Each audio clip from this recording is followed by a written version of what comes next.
I think we all also remember the passengers and crew of United Flight 93, who in many respects were the only opportunity the victims of 9/11 had to counterattack.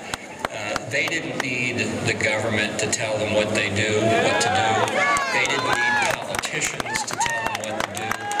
They didn't need opinion leaders to tell them what to do. They knew what to do, and they did the right thing there on United Flight 93. And I think as we remember and honor the victims and the families of the 9/11 tragedy, it's with that in mind that we have to view the proposal to build the Ground Zero Mosque. It's a very strange enterprise that says we want to increase religious tolerance and understanding.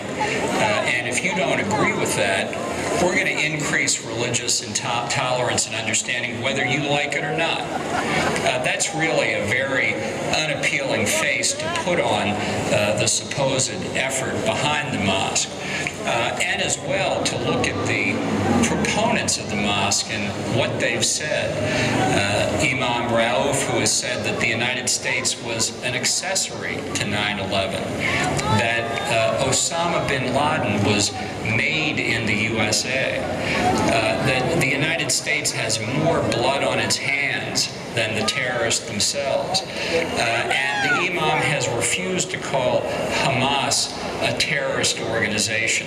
I think that all of this demonstrates that people are entirely justified in raising questions what the true motives of the mosque's proponents are. And if there's an effort really at bottom with people of goodwill to increase religious tolerance and understanding, then a way can be found to do that doesn't cause the emotional pain that this particular location proposed for the mosque has aroused.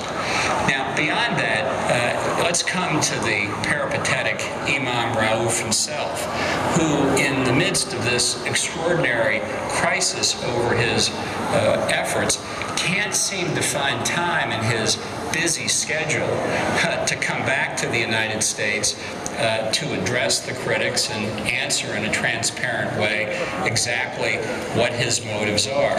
He is, in fact, traveling the world at our expense as a paid spokesman for the State Department sent around the world to explain our country to other people, notwithstanding the radical and extreme statements that he's made.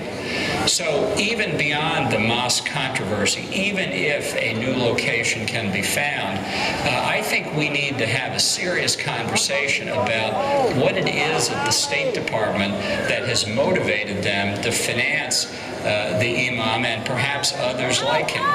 You know, Margaret Thatcher was once said to have commented that in her cabinet, looking at the ministries of the British cabinet, that the agriculture ministry was there for the farmers, and the labor ministry was there for the trade unions, and the foreign office was there to represent the foreigners. We could ask what the thinking of the State Department is that has allowed this kind of program to go forward. I think it's a plus for Americans to be sent overseas to show other nations our diversity, that we have a functioning democracy.